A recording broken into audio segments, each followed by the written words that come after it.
Hello, everyone. Alex Otti says is fixing what Tinubu's government abandoned, illegitimate government, by the way, as far as I'm concerned.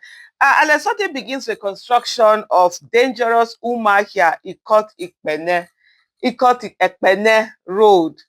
Abia State Governor Alex Otti says he has begun rebuilding the long-abandoned 25-kilometer Umahia Ikot-Ekpene Road after the federal government under Bola Tinubu failed to address years of hardship faced by commuters. And just for me to pause at this moment and say, these are some of the things that Mr. Peter Obi has been talking about. There are so many roads in Nigeria, so many critical roads that are joining one part of the country with the other, one part of state with the other, one part of a region with the other. And these roads are in dangerous states. They've been abandoned. Some of them have not been done. Some of them have been started. Some of them are supposed to have been done, but the money has been corruption. The money has been siphoned elsewhere. That all of these roads, fixing all of this road would have been way better than starting a Lagos Calabar, coastal road. Nobody says that a coastal road is not important or a coastal road will not have its use, but in the principle of opportunity cost, when you're doing economies, it says whatever money you have, you will put it at the place that it will be of most value to you. You'll be able to use it and not just to waste it and recklessly, give it. I bet at the end of the day, is it really about good governance? Is it really about fixing road? Or is it just opportunity for these projects to be money-making opportunities for some people? And so Abia State government says he has begun rebuilding the long-abandoned 25-kilometer Umuahia Ikot-Ekpene Road after the federal government under Bola Tinubu failed to address years of hardship faced by commuters.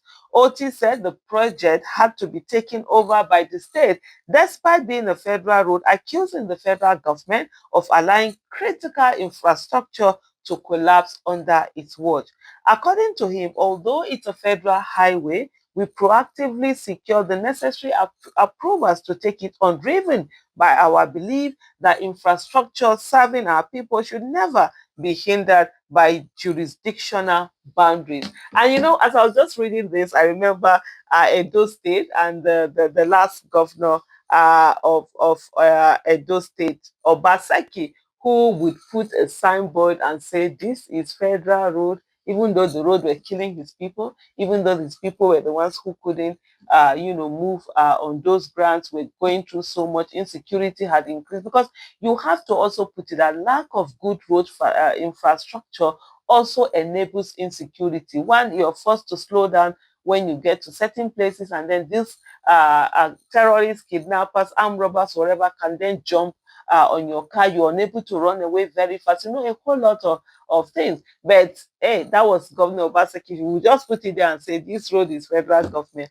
And the current governor that I just they have, that's an apology. Anyway, I don't even want to mention it in this video. It's waste of energy, saliva, and whatever. But here there are also some other governors who have taken it upon themselves to say whatever road it is, they are going to fix it. The only thing that some of them then later do is that they try to get the money from the government, says this is the cost we've used to fix it. And I think it's your people that are going to suffer. And the people are not going to know whether it's federal road or whatever road. All they know is that road is bad. And I'll tell you, there's one road in Kaduna, Lord have mercy. I lived in Kaduna for 10 years, for about 10 years plus, almost 11 years, from 2000. I went to Kaduna, I think December 2000. I think I left, was it June or July 2011?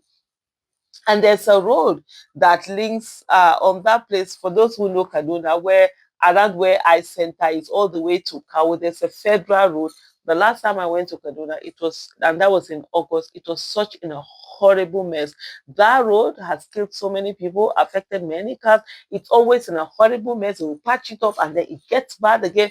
It's crazy. Those are the kind of things you say it's a federal road. How does it affect the lives of your people that it's a federal road? People are going through so much. So fix it and then take up your costs with the federal government and ask them, to bring it on. So here is Alex Otti saying that although it's a federal highway, they've proactively secured the necessary approval to take it on, driven by their belief that infrastructure serving their people should never be hindered by jurisdictional boundaries. He noted that the road had posed several challenges to motorists and residents for decades, leaving communities cut off and businesses struggling. He added, with this reconstruction now on the way, we are turning the page on years of neglect. Our construction company, GELD Construction Limited, has been contracted to deliver the project within 18 months, and it will include solar-powered street lighting and modern road features. Otti also launched the construction of the 13.5-kilometer Ariam-Usaka Ring Road in Ikuano, which he described as an economic lifeline for farming communities. He said the project was centered to connecting agricultural zones and stimulating local economies, forming part of broader infrastructure plans across Oboru, Ibere, Oloko, Ariam, and other neighboring areas. Just for me to add here that, look, one of the things that I talk about, if I am in government, if I get to be either governor, president, or whatever in this thing, where I'm in charge of executive, infrastructural projects and all of that, I will ensure that every farming community is located to market. From farm to market will literally be that if you produce something in your farm, you should be able to access the market within 2-3 hours maximum. You understand? And should be local community where within 30 minutes, there's a certain kind of market you should be able to access. Bring your produce there, not the one that your produce will be working. And this for me, I'm always having these crazy ideas, when it comes to governance. I'm like, I'm going to do roads. You see those forests that we have that nobody knows what's up. I'm going to do roads to connect them. Yes, people might say climate change. Da, da, da, da, da, da, da, da. Now, person where they are alive, they do climate change. It is the people, we protect the environment, because right now, if we don't have a country, what are we protecting?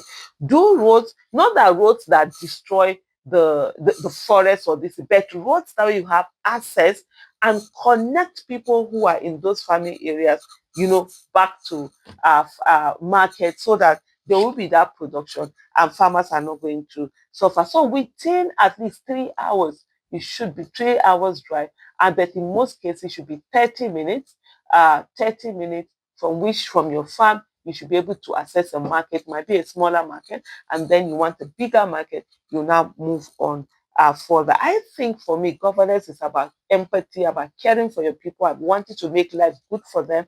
And when you put these things, they might be crazy ideas, mad ideas, but when you put them down, you walk towards them. Before you know what's happening, you're actually getting there. He said the Ariam Usaka Road is expected to be completed within 12 months, and it also be handled by GELD Construction Limited. Otti thanked Bola Tinubu and the Federal Ministry of Works for granting approvals, but made it clear that his administration will not wait forever for Abuja to act. This whole thing about you have to be thanked. Why are you thanking him for this road they are supposed to do? They didn't do it. You now went to go and get approval, then you are thanking them. Okay, thank. But the governor urges citizens to stay vigilant, reject misinformation, and keep supporting our vision for sustainable progress. What I will also add here, I think I'm going to round up, is be vigilant, hold them accountable, check what is being built and how it is. Governance is not about, oh, I like you, that, or no. If you're in office, according to John Jefferson, he said, eternal vigilance is the price that we pay for democracy. So everyone also has to pay that price. Hold your government accountable. Thank you so much for watching. Bye.